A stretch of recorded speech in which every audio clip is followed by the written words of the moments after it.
ठाकुर साहब, आज आपने प्रेस वार्ता बुलाई है, क्या कुछ करना चाहें, क्या कुछ नया कर रही है महाराणा प्रताप सेना? देखिए, कल हमने सनातन धर्म जनजागरण यात्रा का समापन किया।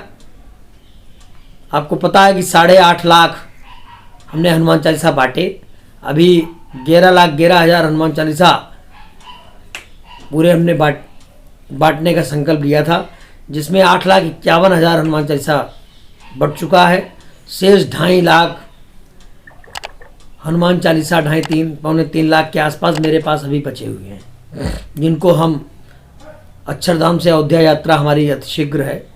आज यात्रा समापन और झंडारोहण करने के बाद कलविंदर जी हैं, सेना से जुड़े हुए व्यक्ति हैं, आज मैं इनको कार्यकारी दिल्ली का प्रदेश अध्यक्ष बना रहा हूं।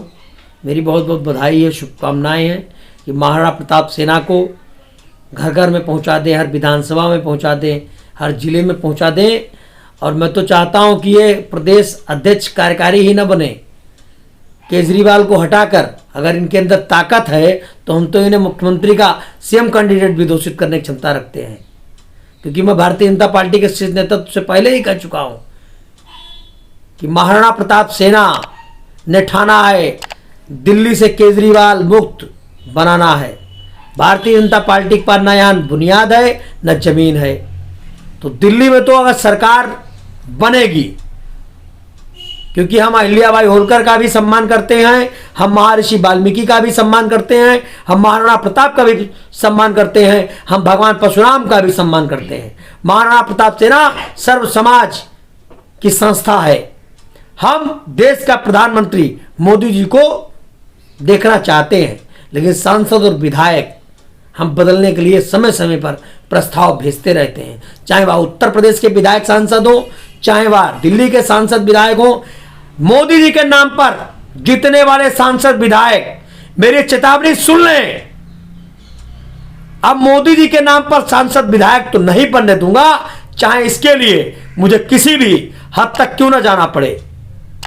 काम जो व्यक्ति करेगा, जो जमीन का होगा, अब दिल्ली का सांसद, उत्तर प्रदेश का सांसद, बिहार का सांसद, राजस्थान का सांसद वही बनेगा। मैं तो भारतीय जनता पार्टी के राष्ट्रीय अध्यक्ष जेपी नड्डा जी, प्रधानमंत्री जी को मैं चिट्ठी लिखने वाला हूं, देश के सचिव गृह मंत्री जी को मैं चिट्ठी लिखने वाला हूं कि ऐसे व्यक्तियों को आप सांसद और विधायक का टिकट ना दें जिनके पास एक भी जनता जनमानस कल्याण का एक भी कार्य ना हो।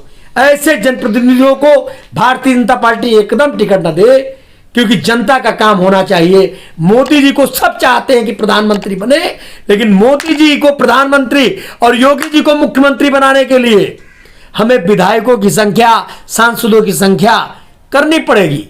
तो इसलिए मैं भारतीय जनता पार्टी के शीर्ष नेतृत्व से यह कहना चाहता हूं कि जमीन के लोगों को टिकट दी जाए और कलविंदर जी पूरा तन से मन से धन से लगकर देश के यशस्वी प्रधानमंत्री जी को, उनकी नीतियों को दिल्ली में पहुंचाकर दिल्ली की 7 विधानसभा में कमल खिलाने का काम करेंगे।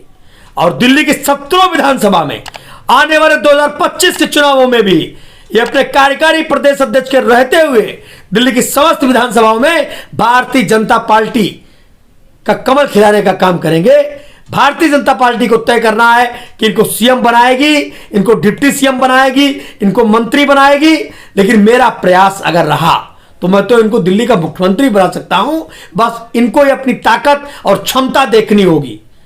और मैं अभी चिट्ठी भी लिखूंगा वीरेंद्र सचदेवा जी को, भारतीय जनता पार्टी के राष्ट्रीय अध्यक्ष जी को, कि मैंने आज दिल्ली के कार्यकारी प्रदेश अध्यक्ष की नियुक्ति कर दी है। वह केंद्र द्वारा चलाई जा रही योजनाओं को जन जन तक पहुंचाने के लिए कर्तव्यबद्ध रहेंगे।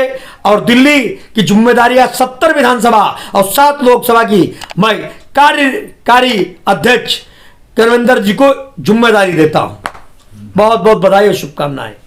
नरेंद्र जी, जिस प्रकार से आप दिल्ली प्रदेश के कार्यकारी अध्यक्ष बनाए जा रहे हैं, तमाम जिम्मेदारियां हैं और मोदी जी की योजनाओं को भी लाने की बात आ रही है, तो क्या कहेंगे, जिम्मेदारी कैसे निभा पाएंगे? जिम्मेदारियां निभाने के लिए हमें कहने की जरूरत नहीं पड़ती है, क्योंकि हमें मोदी जी के द्वारा किए गए कामों को जन जन तक पहुँचाने की ज़रूरत है। आज दिल्ली में हर सड़क, शिक्षा और रोजगार का जो मातम है, क्योंकि दिल्ली में पहले बाहर से लोग आते थे रोजगार प्राप्त करने के लिए, आज दिल्ली के युवाओं को बाहर जाने की नौबत आ गई है।